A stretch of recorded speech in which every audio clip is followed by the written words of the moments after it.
So in this video of electric dipole, this is your class 12 first chapter, that is electric charges and the field. So in this concept of dipole, generally two questions comes in the exam, that calculate the electric field strength on the axis of the dipole and calculate the electric field on the equatorial plane. Okay. And also sometimes the question comes that if a dipole is kept in a uniform electric field or a non-uniform electric field also, that case also we will discuss in the next videos.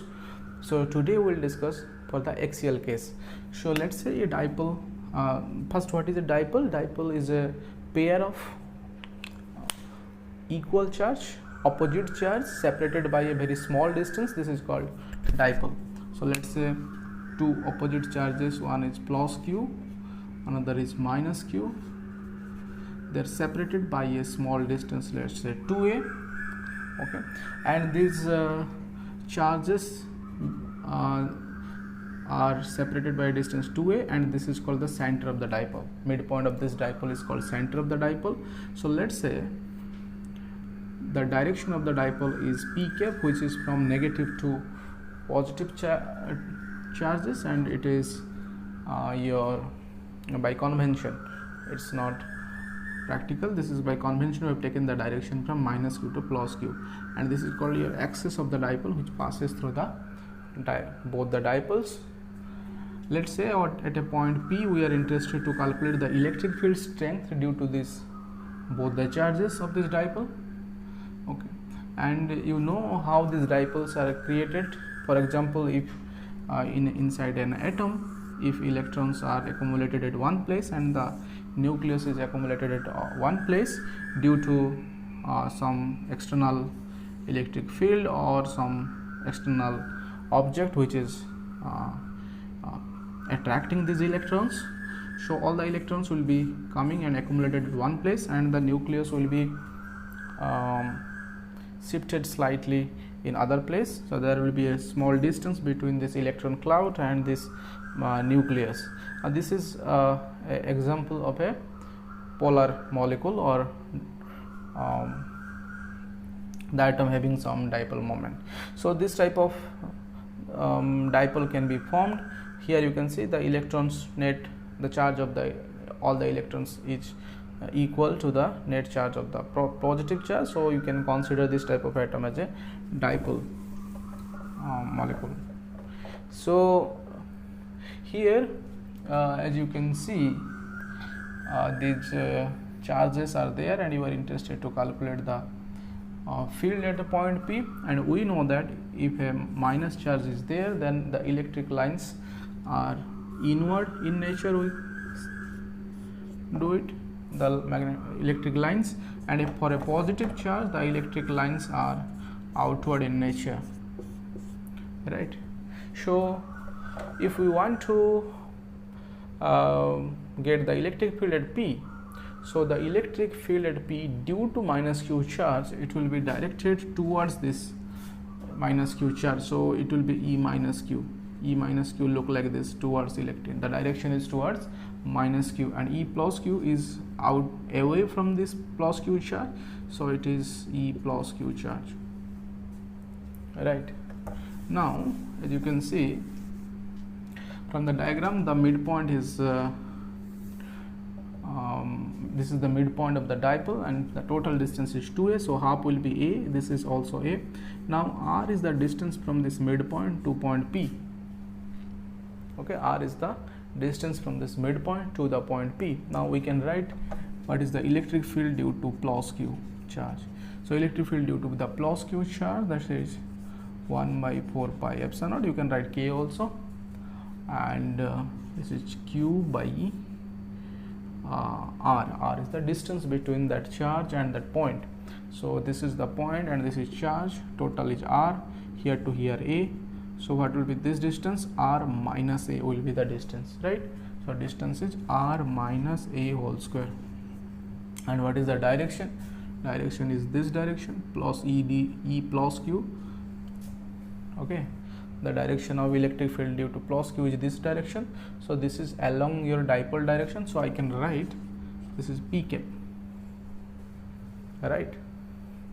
Now similarly you can write E minus Q is 1 upon 4 pi epsilon naught, and this charge is also same amount of charge divided by the distance from here to here is, this is your R, this is your A, R plus A whole square, and the direction is, this is P, at E minus Q is opposite to P, so I'll write a negative sign, minus P direction, or I'll write a minus here, okay, P. So this is due to the electric field due to the minus Q charge at point P. This is the electric field due to plus Q charge at point P, right? Now we are interested to calculate the net field at point P. So the net field at point P will be the sum of these two vectors. We'll add these two vectors and we'll get the total field at point P. So E total at point P will be the just add it. So when I'll add it, I'll take common 1 by 4 pi epsilon naught. Q is common in both the expressions, so I will take Q upon 4 pi epsilon naught common. This is 1 upon R minus A whole square minus 1 by R plus A whole square P cap, right? Now you can easily solve this one, this algebra. Still I am doing it. Let us see. 1 by 4 pi epsilon naught, you see LCM is R minus A whole square, R plus A whole square. So R minus A cancelled out. This is R plus A whole square minus R minus A whole square, right? A plus B whole square minus A minus B whole square, that is 4AB, right? A square B square will cancelled out, minus 2AB plus 2AB 4AB. So this is what you can write, 1 by 4 pi epsilon naught P cap is here. This is 4 RA divided by 4 RA 4AB by A plus B into A minus B, A square minus B square, so whole square is there, that means R square minus A square whole square P cap. Clear? Now this is equal to, you see, as I have told you, R is greater than A. I have compared the dipole inside an atom, and you know the atomic radius, it's in angstrom or Fermi in the order of that. So the A is very generally small as compared to the R. That's why we can neglect this A square here, because R square minus A square will be again a very small number, so we can neglect A square here. If we neglect, then it will be R to the power 4. R square is another square is there, R to the power 4, and in the numerator another R is there. You can cancel out, RQ will be there in the denominator. So the final expression will be that 1 by 4 pi epsilon naught, not 1 by, I think Q by, yes, Q is there, Q by 4 pi epsilon naught and 4A divided by RQ P cap. This is your E net or E total at point P. Or you can write this one, that E net electric field at point P is equal to 4QA divided by 4 pi, or just you can write this like this, 1 by 5 like this, 4 pi epsilon naught 4QA by RQ P cap. So you can see one thing, that the electric field due to a dipole is not decreasing in R square, it's faster, it's RQ, it's decreasing faster. So means you can say that because in the denominator its RQ is there, right? So your electric field will decrease faster than the single charge. The electric field decreases in R square order, 1 upon R square. Here it is 1 upon RQ. So dipole electric field will reduce very faster.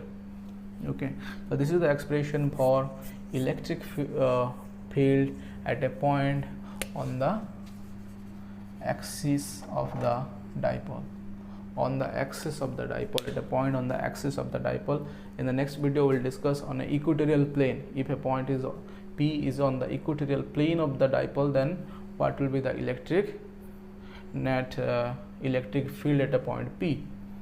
Okay, so you can solve few questions on dipole, and these 3 questions for your board exam are very important. That is, dipole if you will keep it a uniform field or a non-uniform field, and these 2 questions, dipole on an axial and equatorial case.